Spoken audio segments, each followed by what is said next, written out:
नंदास्व आत्मज उत्पन्ने जाता राधो महामना विप्रान वेदज्ञान स्नातः सुचिरलंकृता। बोलो वृंदावन बिहारी लाल की। भगवान धीरे धीरे बड़े भय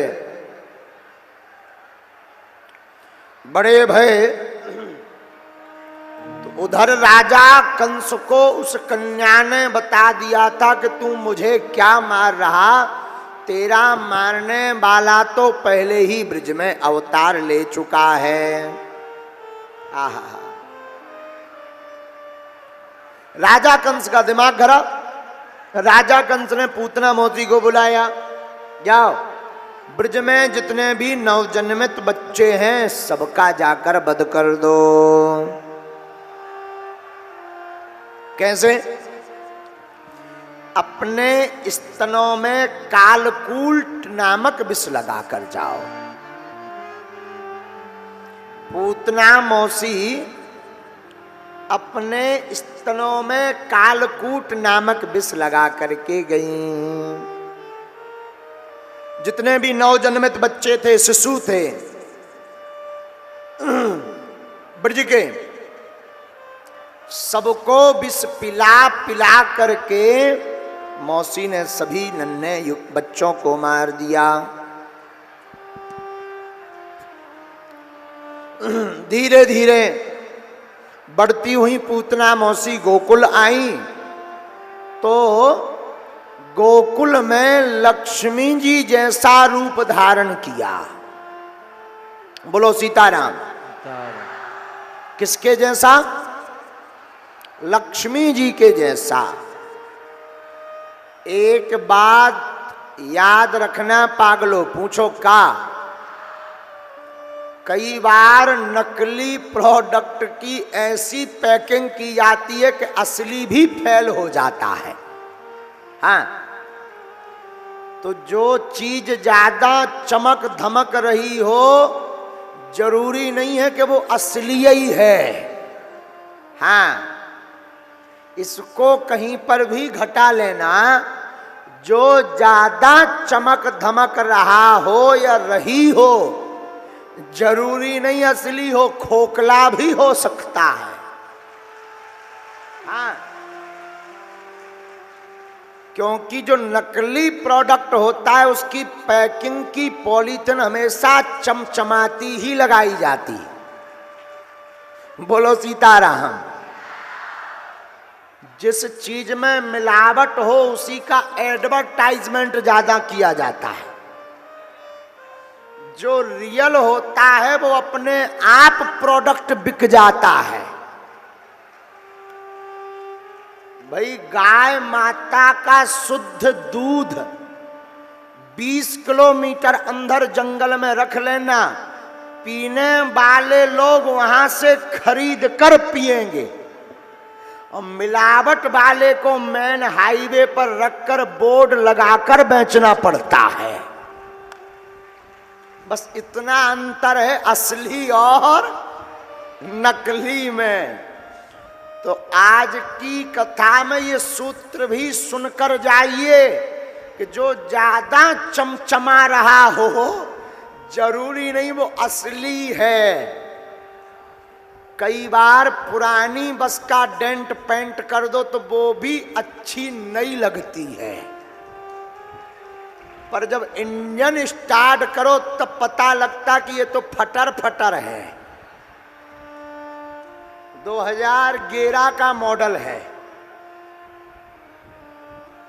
उसी प्रकार पूतना मौसी नकली रूप धारण करके आई थी तो राक्षसनी, पूतना बाल घातनी,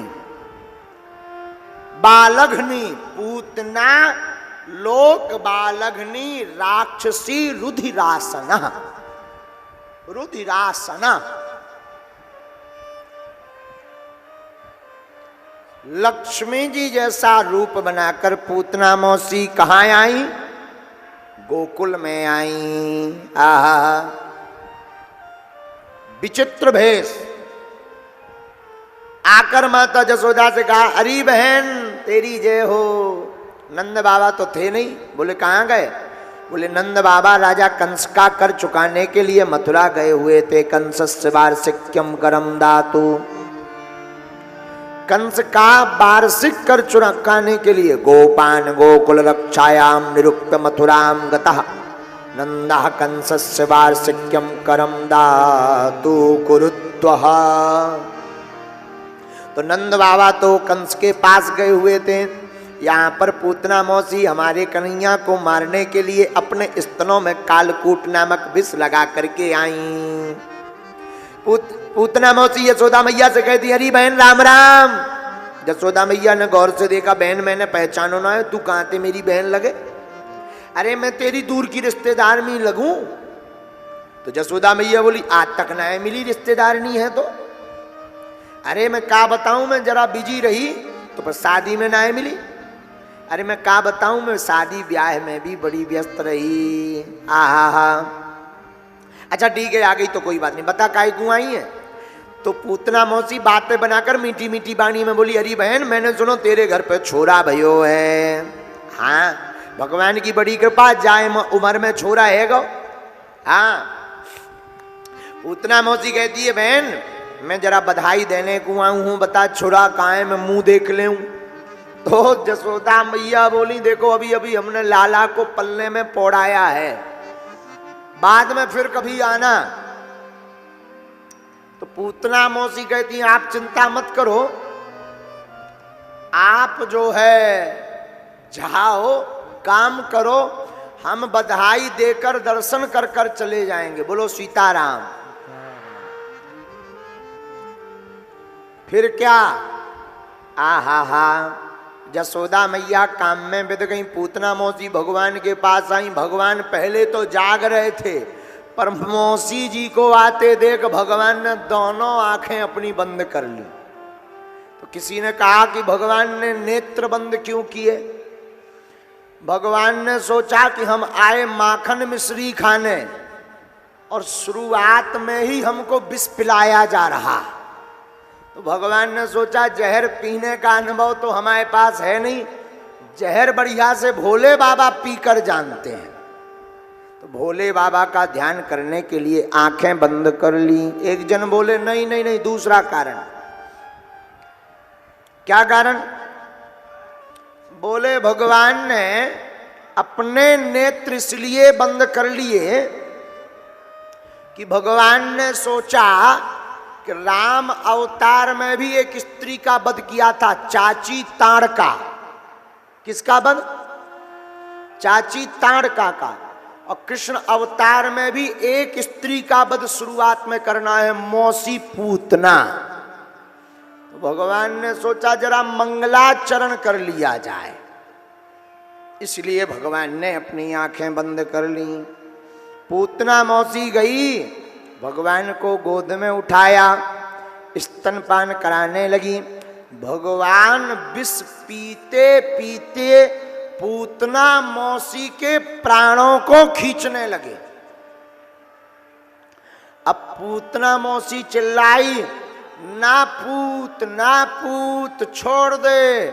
भगवान मन ही मन बोले, मौसी जी अब कैसी रही?